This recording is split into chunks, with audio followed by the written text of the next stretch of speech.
샬롬 심정란 목사입니다. 여러분과 한 2주 만에 뵙는 것 같은데요. 오늘은 그 야고보서 예수님의 친동생이었던 야고보의 저수를 오늘 통독하면서 1장, 2장, 3장, 4장, 5장 비교적 짧은 그런 내용이라고 할 수가 있는데요. 우리에게 상당히 참으로 시사하는 바가 큽니다. 왜냐하면 예수님이 30년의 사생활을 하셨을 때 그 친동생이었던 야고보는 형님의 그 모든 삶을 아주 적나라하게 꿰뚫어 본 증인이고, 그리고 예수님 당시 때는 예수님의 그 십자가 지시기 전까지는 예수님을 구주로 믿거나 영접하지 않았던 그런 동생이었습니다. 그러나 그는 예수님의 십자가 지시고 또 3일 만에 부활하신 그 모든 사실의 증인이 되었고, 그 증인이 된 이후에 그는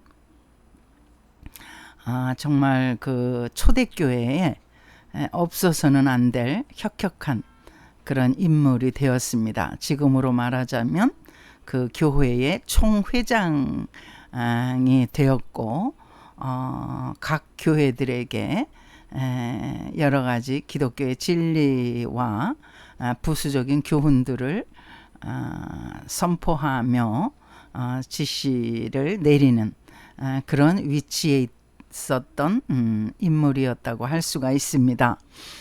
또한 그 요한의 세례 요한 아니고요, 사도 요한, 요한계시록과 요한복음, 요한 1, 2, 3서를 쓰신 사도 요한의 형제였던 야고보, 지금 예수님의 친동생인 야고보와 구별을 해야 되겠죠. 그 사도 요한의 형제였던 야고보는 아주 일찍이 순교를 하셨죠. 그래서 그 사도행전 12장에 야고보 순교 사건이 나옵니다. 그러면 예수님의 친동생이었던 이 야고보서를 쓰신 야고보는 어떻게 되었을까? 그는 이집트에서 순교한 것으로 그렇게 알려져 있고요. 또 이제 이집트의 콥스 처치라 그래서 야고보의 그런 행적과 그의 뜻을 기리는, 또한 이제 그를 나타내는 그러한 그 교회들이 정말 많이 이집트에 그 번성했던 것을 우리가 알고 있습니다. 종교개혁 당시에 구약 성경은 바벨론 포로기 이후에 쓰여지고 그 배열이 정리되었다고 한다면, 신약 성경 27권이죠. 이 성경의 배열은 종교개혁 1517년 10월 31일, 이번 달이 이제 종교개혁의 그 기념일이 있는데요. 그 종교개혁 당시에 새롭게 배열해서 신약성경 27권을 새롭게 배열을 해서 지금까지 우리가 보고 있는 그 신약성경이 되었는데, 야고보서는 비교적 27권 중에서 20번째에 점해 있는 성경이라고 할 수가 있습니다. 당시 이제 루터는 오직 의인은 믿음으로 말미암아 살리라 하는 이런 캐치프레이즈로 종교개혁을 일으켰기 때문에 오직 믿음에 대한 그러한 아주 주제가 당시에 만연했었던 것입니다.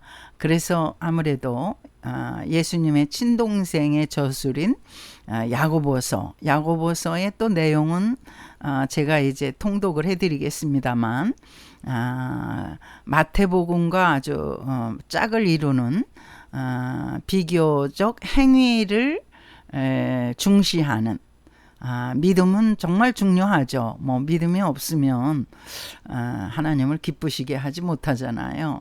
믿음이 이제 첫째로 중요하다면 믿음에서 간과한 부분은 무엇인가? 그게 이제 행위죠.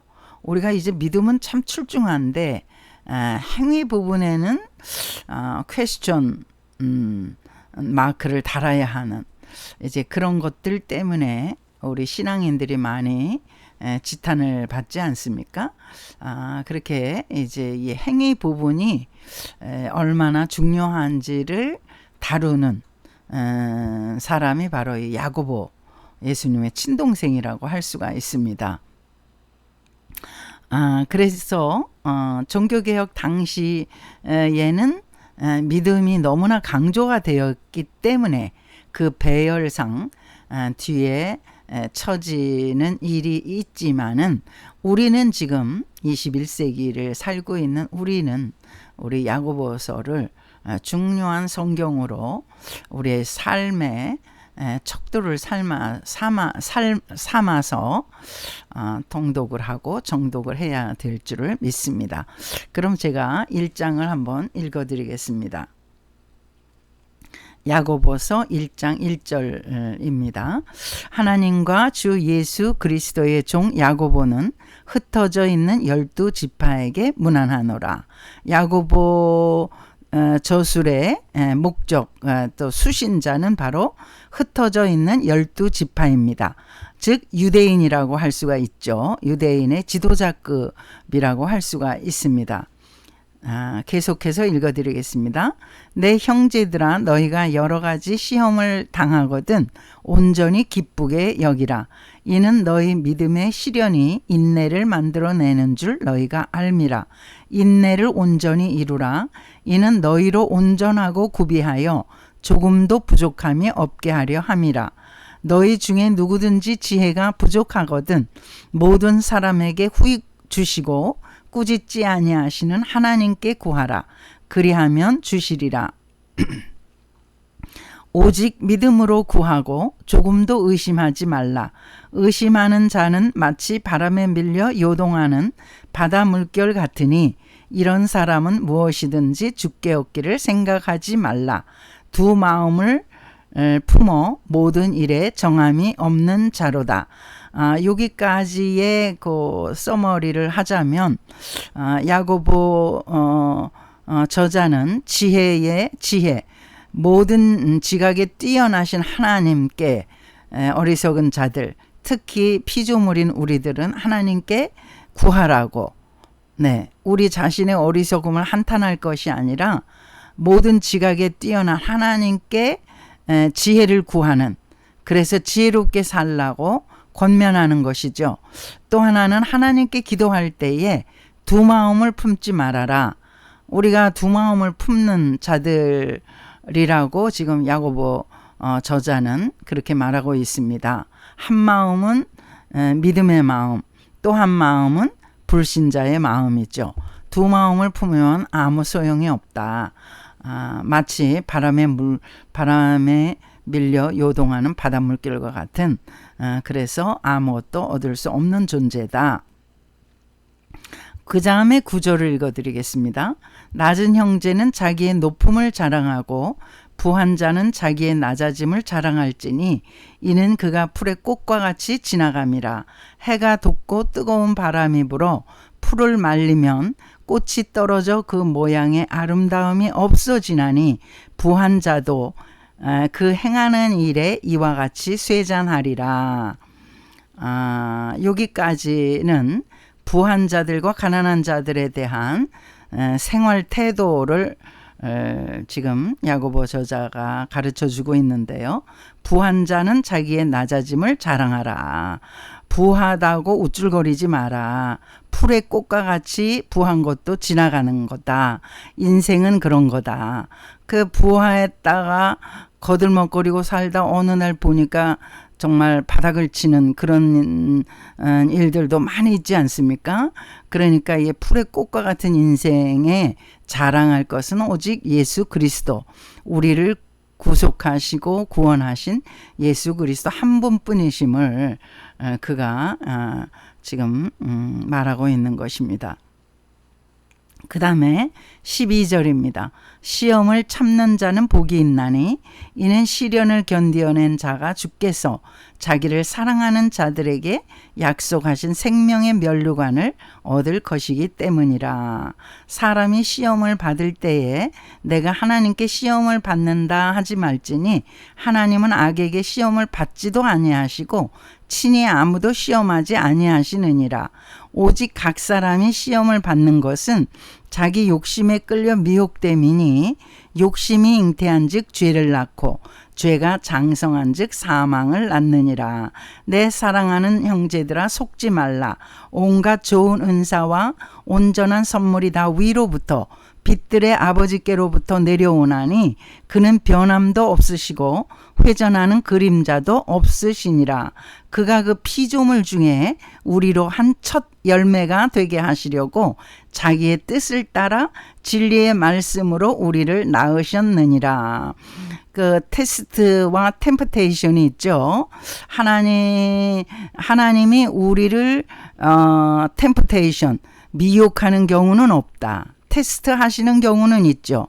우리의 믿음을 더 강화시키려고, 아니면 또 우리에게 축복을 주시려고, 축복 받을 만한 그런 믿음을 가진 존재가 되었나, 그거를 테스트 하시려고 그렇게 하나님이 테스트 하시지만은 템프테이션, 우리를 미혹하시거나 우리를 멸망의 구렁텅이로 미혹을 해서 유혹을 해서 멸망의 구렁텅이로 빠뜨리는 그런 하나님은 아니시다. 우리는 진리의 말씀으로 우리가 태어났다. 이게 무슨 말입니까? 18절에 진리의 말씀으로 우리가 태어났다는 말씀은 우리가 하나님 말씀으로 은혜를 받을 때, 우리가 하나님 말씀을 깨달을 때 비로소 우리는 하나님의 자녀라는 확신을 얻게 되고 믿음이 더 강화되는 것을 우리는 알아야 되는 것입니다. 우리가 여러 가지 그 은혜를 받는 방법이 있지만 가장 강력한 방법은 하나님의 말씀을 읽으면서 그 말씀에 은혜를 받았을 때, 또 누가 말씀을 풀어줘서 그 말씀을 깨달았을 때, 그가 하여튼 말씀으로 말미암아 우리는 하나님의 자녀로 태어나는 것입니다. 다른 어떤 방법은 없습니다. 오직 하나님의 말씀, 이 말씀이 그러기 때문에 너무나 중요한 거죠. 말씀을 주야로 묵상하고 읽고 해야 하는 것은 말씀이 우리의 믿음을 강화시켜 주기 때문입니다. 19절입니다. 내 사랑하는 형제들아 너희가 알지니 사람마다 듣기는 속히 하고 말하기는 더디하며 성내기도 더디하라. 사람이 성내는 것이 하나님의 의를 이루지 못함이라. 그러므로 모든 더러운 것과 넘치는 악을 내버리고 너희 영혼을 능히 구원할 바 마음에 심어진 말씀을 온유함으로 받으라. 너희는 말씀을 행하는 자가 되고 듣기만 하여 자신을 속이는 자가 되지 말라. 누구든지 말씀을 듣고 행하지 아니하면 그는 거울로 자기의 생긴 얼굴을 보는 사람과 같아서 제 자신을 보고 가서 그 모습이 어떠했는지를 곧 잊어버리거니와 자유롭게 하는 온전한 율법을 들여다보고 있는 자는 듣고 잊어버리는 자가 아니요 실천하는 자니 이 사람은 그 행하는 일에 복을 얻으리라. 누구든지 스스로 경건하다 생각하며 자기 혀를 제갈 물리지 아니하고 자기 마음을 속이면 이 사람의 경건은 헛것이라. 하나님 아버지 앞에서 정결하고 더러움이 없는 경건은 곧 고아와 과부를 그 환난 중에 돌보고 또 자기를 지켜 새 속에 물들지 아니하는 그것이니라. 이렇게 해서 1장이 맞춰지고 있는데요. 아멘. 즉 결론은 1장에서도 역시 야고보가 주장하는 행함이 없는 믿음은 죽은 믿음이다. 행함이 있어야 된다. 그 믿음과 행함이 밸런스를 이루어야 됩니다. 행함만 강조하면 또 믿음이 약화되면 이것은 또 하나님이 기뻐하시지 않는 일이죠. 믿음이 없이는 하나님을 믿음이 없이는 하나님을 기쁘시게 할 수 없나니 하나님께 나아가는 자는 반드시 그가 계신 것과 또한 그가 자기를 찾는 자들에게 상 주시는 이심을 믿어야 할지니라. 이만큼 믿음은 하나님을 기쁘시게 하는 거거든요. 내 하나님을 기쁘시게 하는 이 믿음을 갖고 있는 사람이 그 믿음에 따라오는 그 행함에 이르지 못하면 결격 사유가 되는 것입니다. 2장을 또 제가 읽어드리겠습니다. 내 형제들아 영광의 주 곧 우리 주 예수 그리스도에 대한 믿음을 너희가 가졌으니 사람을 차별하여 대하지 말라. 만일 너희 회당에 금가락지를 끼고 아름다운 옷을 입은 사람이 들어오고 또 남루한 옷을 입은 가난한 사람이 들어올 때에 너희가 아름다운 옷을 입은 자를 눈여겨보고 말하되 여기 좋은 자리에 앉으소서 하고 또 가난한 자에게 말하되 너는 거기 서 있든지 내 발등상 아래에 앉으라 하면 너희끼리 서로 차별하며 악한 생각으로 판단하는 자가 되는 것이 아니냐. 내 사랑하는 형제들아 들을지어다. 하나님이 세상에서 가난한 자를 택하사 믿음에 부유하게 하시고 또 자기를 사랑하는 자들에게 약속하신 나라를 상속으로 받게 하지 아니하셨느냐. 너희는 도리어 가난한 자를 없인 여겼도다. 부자는 너희를 억압하며 법정으로 끌고 가지 아니하느냐. 그들은 너희에게 대하여 일컫는 바 그 아름다운 이름을 비방하지 아니하느냐. 너희가 만일 성경에 기록된 대로 내 이웃 사랑하기를 내 몸과 같이 하라 하신 최고의 법을 지키면 잘하는 것이거니와 만일 너희가 사람을 차별하여 대하면 죄를 짓는 것이니 율법이 너희를 범법자로 정죄하리라. 누구든지 온 율법을 지키다가 그 하나를 범하면 모두 범한 자가 되나니 간음하지 말라 하시니가 또한 살인하지 말라 하셨은즉 내가 비록 간음하지 아니하여도 살인하면 율법을 범한 자가 되느니라. 너희는 자유의 율법대로 심판받을 자처럼 말도 하고 행하기도 하라. 긍휼을 행하지 아니하는 자에게는 긍휼 없는 심판이 있으리라. 긍휼은 심판을 이기고 자랑하느니라. 여기까지 보면은요. 우리가 신언서판이라고 해서 정말 먼저 외모를 보는 것입니다. 우리가 속 사람이 안 보이기 때문에 그렇게 해서 믿는 하나님의 자녀들도 이렇게 실수를 많이 하게 되는데 야고보 저자는 실수하지 말라는 거예요. 외모로 사람을 평가하지 말라 하는 거예요. 좋은 옷을 입고 좋은 모습을 가진 사람에게 현혹되어서 사람을 차별하고 구별시키지 말라고 지금 간곡하게 우리에게 권면하고 있습니다. 지금 전 세계적으로 인종차별에 대한 아주 적극적인 그러한 지금 운동이 일어나고 있지 않습니까? 얼마나 많은 그 세월 동안에 그 피부색 때문에 고난을 받아야 됐고 억압을 받아야 됐고 차별을 받았던, 그래서 뭐 마르틴 루터 킹 그 목사님 같은 경우에 정말로 정말 그 흑인의 인권 운동에 앞장서서 비폭력 그 마하트마 간디와 같이 비폭력 저항 운동에 앞장섰던 사람이지 않습니까? 그런데도 불구하고 백인 우월주의자가 쏜 총에 그분은 암살을 당하셨죠.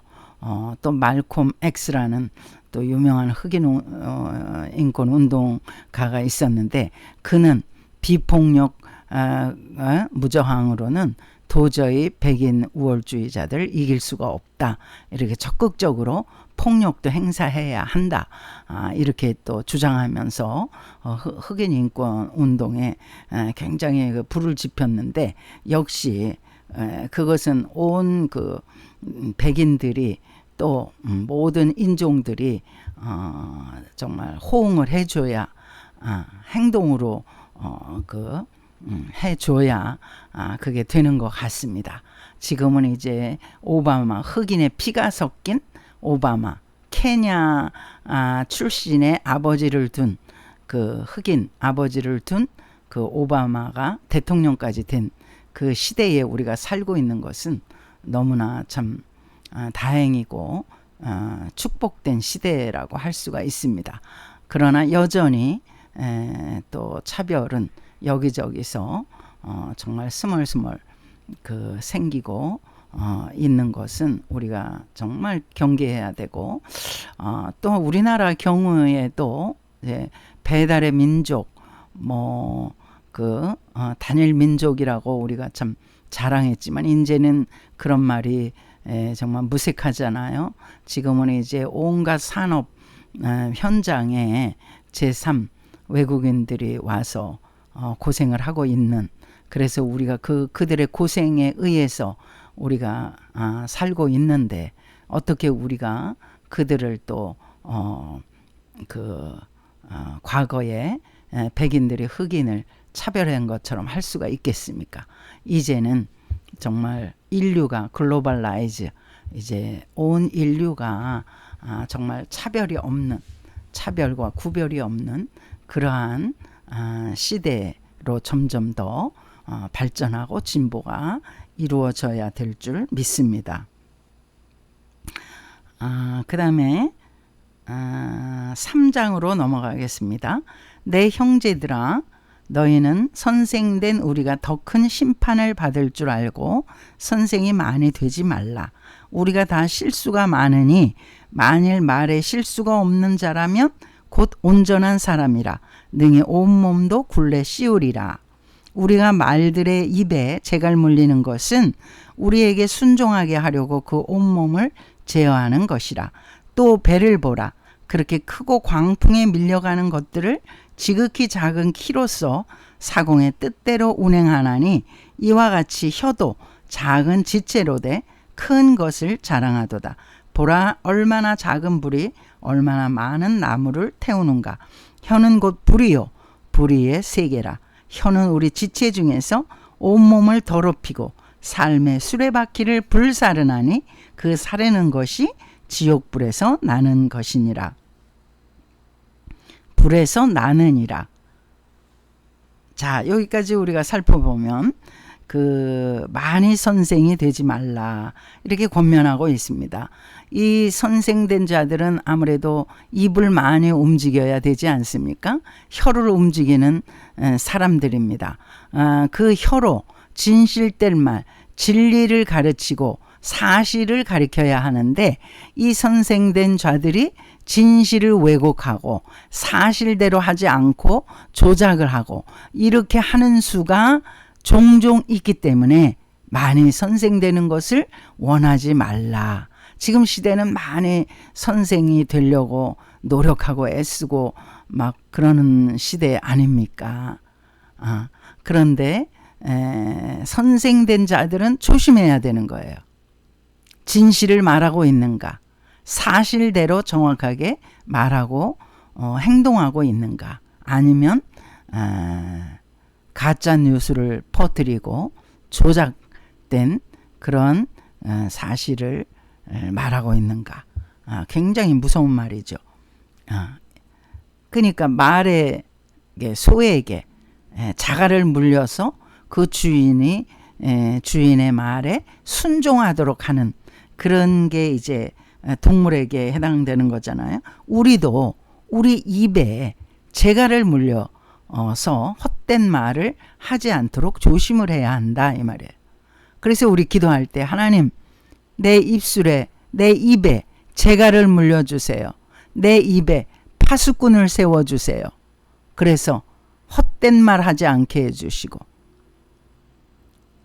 헛되게 하나님께 구하지 않게 해주세요.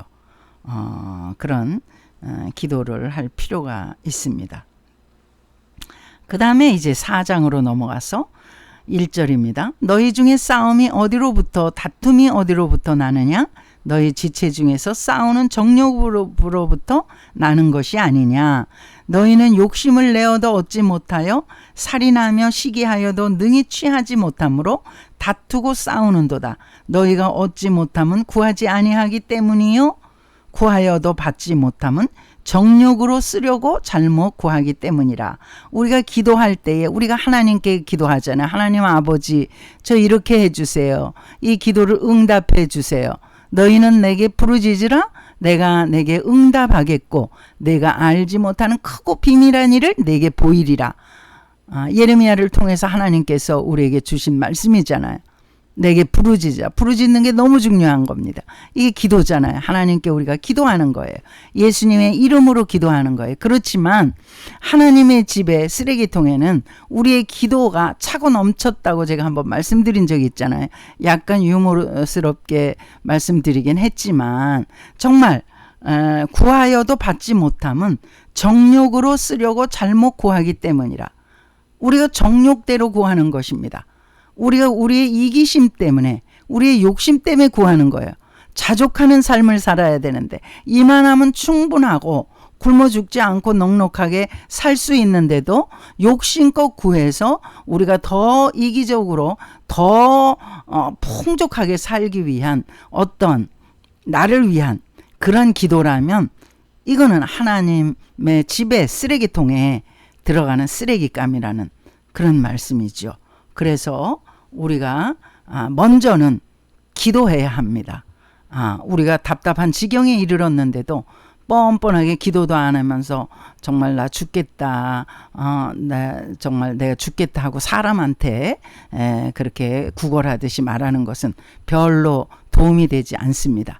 그러나 우리가 남이 보던 안 보던 그거 상관하지 말고 하나님 앞에 뛰어가서 하나님께 나의 어려움을, 나의 사정을, 나의 곤란함을 아뢰는 것입니다. 그게 1차적으로 우리가 행동으로 나가야 할 것이고 하나님께서 우리의 기도를 또 고쳐주십니다. 기도 중에 내가 정욕대로 구하려고 정욕대로 구하는 기도라 하더라도 깊은 기도 중에 이거는 쓸데없는 거야 하고 성령께서 그 기도를 슬그머니 빼주십니다. 그 기도가 나오질 않는 거예요. 하나님은 기뻐하시는 기도가 자꾸 나오는 거예요. 그래서 기도는 너무 중요한 거예요. 우리가 정욕대로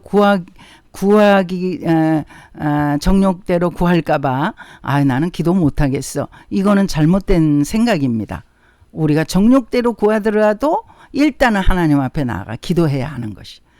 기도 중에 성령께서 우리의 잘못된 정욕의 기도는 빼주시고 정말로 성령께서 탄식하시면서 하나님이 기뻐하시는 기도를 우리를 통해서 받으실 줄을 믿습니다. 할렐루야.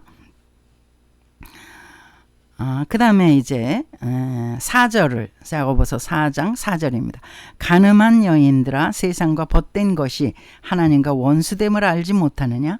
그런즉 누구든지 세상과 벗이 되고자 하는 자는 스스로 하나님과 원수되는 것이니라. 너희는 하나님이 우리 속에 거하게 하신 성령이 시기하기까지 사모한다 하신 말씀을 헛된 줄로 생각하느냐? 그러나 더욱 큰 은혜를 주시나니 그러므로 일러스되 하나님이 교만한 자를 물리치시고 겸손한 자에게 은혜를 주신다 하였느니라. 그런즉 너희는 하나님께 복종할지어다. 마귀를 대적하라. 그리하면 너희를 피하리라. 하나님을 가까이 하라. 그리하면 너희를 가까이 하시리라. 죄인들아 손을 깨끗이 하라.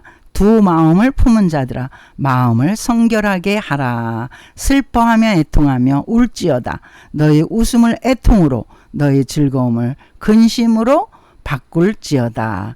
주 앞에서 낮추라. 그리하면 주께서 너희를 높이시리라. 형제들아 서로 비방하지 말라. 형제를 비방하는 자나 형제를 판단하는 자는 곧 율법을 비방하고 율법을 판단하는 것이라. 내가 만일 율법을 판단하면 율법의 준행자가 아니요 재판관이로다. 입법자와 재판관은 오직 한 분이시니 능히 구원하기도 하시며 멸하기도 하시느니라. 너는 누구이기에 이웃을 판단하느냐. 여기까지. 지금 21세기에는 정말 너무나 음란한 세상 한가운 한 복판에 우리가 살고 있습니다. 경건한 사람들도 얼마든지 유혹을 당해서 넘어지고 자빠지는 그러한 음란한 시대에 우리가 살고 있습니다. 근데 이 음란함은 하나님이 가장 역겹게 생각하시고 죄를 중하게 생각하신다는 것을 여러분이 꼭 기억하시기를 바랍니다. 제가 마음은 원이로되 육신이 연약해서 넘어졌습니다. 그렇게 핑계대면서 합리화시키면 절대 안 됩니다. 우리는 그러기 때문에 아침 저녁으로 하나님 거룩한 말씀을 힘입어서 우리 속사람을 강건하고 깨끗하게 그렇게 준비를 해야 어디에 가든지 넘어지지 않고 승리할 줄 믿습니다. 그리고 남을 판단하는 일, 오직 재판장은, 오직 심판자는 우리 주 예수 그리스도 한 분이십니다. 우리에게 그 재판권을 주시지 않았어요. 그래서 형제를 판단하거나 또 이웃을 판단하는 것은 우리의 몫이 아니기 때문에 주의를 기울여야 합니다. 혹시 정말 나와 뜻이 맞지 않아서 그를 비판하고 판단했다면 즉시 회개를 해야 할 것입니다. 오 주님, 제가 재판관도 아니고 심판자도 아니면서 마치 예수님처럼 마치 하나님처럼 제가 판단을 했습니다. 용서해 주시옵소서 하고 회개를 해야 합니다. 그럴 때 우리가 그 판단하는 그 죄에서 멀어질 수가 있습니다. 그 다음에 13절 야고보서 4장 13절을 또 읽어드리겠습니다. 들으라 너희 중에 말하기를 오늘이나 내일이나 우리가 어떤 도시에 가서 거기서 1년을 머물며 장사하여 이익을 보리라 하는 자들아 내일 일을 너희가 알지 못하는도다. 너희 생명이 무엇이냐? 너희는 잠깐 보이다가 없어지는 안개니라. 너희가 도리어 말하기를 주의 뜻이면 우리가 살기도 하고 이것이나 저것을 하리라 할 것이거늘 이제도 너희가 허탄한 자랑을 하니 그러한 자랑은 다 악한 것이라. 그러므로 사람이 선을 행할 줄 알고도 행하지 아니하면 죄니라. 지금 여기서 이렇게 저렇게 비즈니스를 해서 내가 돈을 많이 벌리라 이런 자들아 너희들은 정말 아무것도 알지 못하는 자다. 너희 생명이 무엇이냐? 그냥 하나님의 피조물에 불과한 것이다. 하나님이 우리의 생명을 꺼뜨리시면 꺼질 것임에 분명하기 때문에 자랑을 하지 말라 그래. 잠언 27장 1절에도 너희는 자랑을 하지 말라. 하루 동안이라도 무슨 일이 일어날지 알지 못하느냐. 하나님 말씀이죠. 그렇기 때문에 오직 자랑할 것은 예수 그리스도를 자랑하는 거예요. 나를 구원하신 죄 가운데 빠져서 살던 나를 구원하신 예수 그리스도를 자랑하는 사람이 되시기를 부탁드립니다. 5장입니다. 들으라 부한 자들아 너희에게 임할 고생으로 말미암아 울고 통곡하라. 너희 재물은 썩었고 너희 옷은 좀 먹었으며 너희 금과 은은 녹이 슬었으니 이 녹이 너희에게 증거가 되며 불같이 너희 살을 먹으리라. 너희가 말세의 재물을 쌓았도다. 보라 너희 밭에서 추수한 품꾼에게 주지 아니한 싹시 소리 지르며 그 추수한 자의 우는 소리가 만군의 주의 귀에 들렸느니라. 너희가 땅에서 사치하고 방종하여 살육의 날에 너희 마음을 살찌게 하였도다. 너희는 의인을 정죄하고 죽였으나 그는 너희에게 대항하지 아니하였느니라. 그러므로 형제들아 주께서 강림하시기까지 길이 참으라. 보라 농부가 땅에서 나는 귀한 열매를 바라고 길이 참아 이른 비와 늦은 비를 기다리나니 너희도 길이 참고 마음을 굳건하게 하라. 주의 강림이 가까우니라. 운이라. 여기는 부자들에 대한 교훈이죠. 너희가 쌓은 그 부는 녹슬 것이다. 썩을 것이다. 없어질 것이다. 더 이상 그걸로 너희들이 권세를 누리지 못하니까 조심하라. 이런 말씀을 했고요. 또 우리 성도들에게는 오래 참아라. 길이 참아라. 농부가 농사를 지을 때 오늘 땅에 씨를 심고 내일 거들어가는 농부는 없잖아요. 오래오래 참으면서 물을 주고 가꾸고, 그럼 하나님은 햇빛을 주시고 비를 주시어서 곡식을 자라게 하시죠. 한참 후에 그 농부가 결실을 하는 것처럼, 그렇게 우리 신앙인들, 우리 성도들도 오래오래 참을성을 가지고 하나님은 혹시 우리를 테스트 하실지라도 그 테스트를 통과하고, 그러면서 기다릴 때에 하나님께서 finally, 마침내 우리에게 축복을, 영생을, 천국을, 구원을 주시는 줄을 믿습니다. 그 다음에 이제 그 마지막으로 다시 한번 기도에 대한 것을 결론으로 말씀하시는데요. 13절입니다. 너희 중에 고난당하는 자가 있느냐? 그는 기도할 것이요. 즐거워하는 자가 있느냐? 그는 찬송할지니라. 고난당할 때 그저 침묵하고 있으면 안 됩니다. 고난당할 때 사람에게는 절대로 가서 부르짖지 마십시오. 사람은 도움이 되지 않습니다. 하나님께 먼저 달려가서 하나님께 기도해야 할 것입니다. 너희 중에 병든 자가 있느냐? 그는 교회의 장로들을 청할 것이요. 그들은 주의 이름으로 기름을 바르며 그를 위하여 기도할지니라. 여기서 교회의 장로들은 지금의 교회 행정을 맡고 있는 장로님들과는 조금 다르죠. 당시 초대교회의 장로님은 바로 목사님들이었습니다. 야고보, 그 예수님의 친동생인 야고보도 목사님이었고, 베드로도 목사님이었고, 또 요한도 목사님이었습니다. 그래서 목사는 성도들의 그 모든 삶을 위해서 그 제사장적인 책임을 지고 있는 그러한 사람이라고 할 수가 있습니다. 기도에 막중한 책임을 느껴야 하는 것입니다. 15절입니다. 믿음의 기도는 병든 자를 구원하리니 주께서 그를 일으키시리라. 혹시 죄를 범하였을지라도 사하심을 받으리라. 죄 때문에 병이 왔다 하더라도 하나님께서 그 죄를 용서하시고 그 병에서 노임을 주신다. 이렇게 말씀하시는 거예요.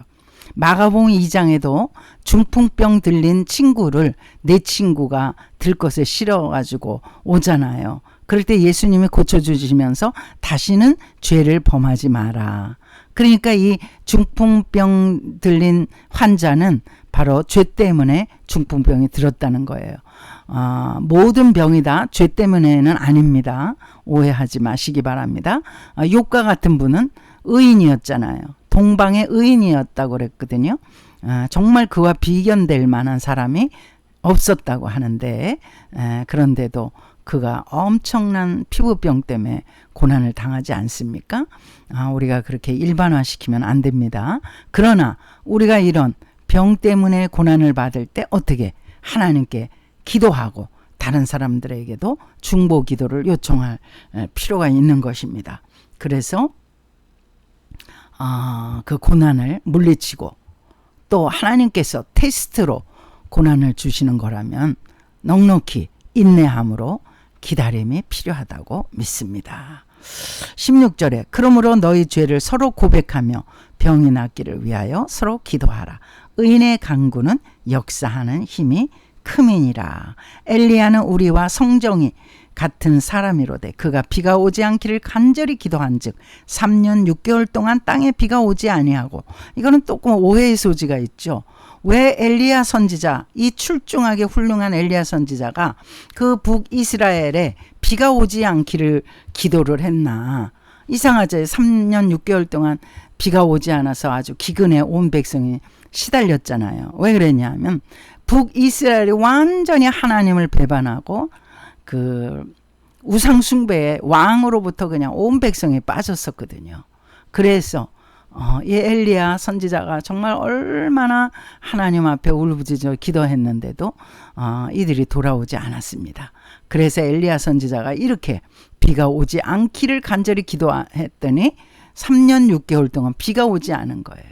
가뭄이 들어서 난리가 난 거죠. 그러나 또 엘리야가 기도해서 구름이 뜨고 또 기도하는 것을 엘리사도 목격하게, 그의 그 종 엘리사도 목격하게 되었죠. 18절 다시 기도하니 하늘이 비를 주고 땅이 열매를 맺었느니라.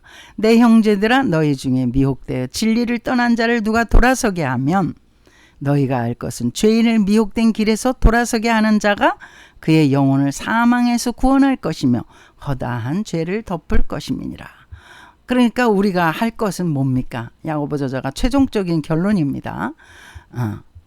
하나님을 떠나서 방황하는 이들, 그리스도를 떠나서 죄 가운데 빠져있는 그런 사람들을 어떻게 하든지 구원을 하면 그의 영혼을 사망에서 구원하는 것이 되고 그가 지은 허다한 죄를 예수 그리스도의 보혈로 정결하게 깨끗하게 씻어지는 그러한 역사가 일어나는 일이기 때문에 우리는 그저 방관하지 말고 나만 예수 잘 믿으면 된다 하는 그런 이기적인 신앙생활 하는 사람들이 아니라 바로 그 옆 사람, 미끄러져 있는 사람, 또 떠나 있는 사람, 코로나로 인해서 교회에 출석하지 못하고 그저 집에서 예배드리는 분들도 많이 있잖아요.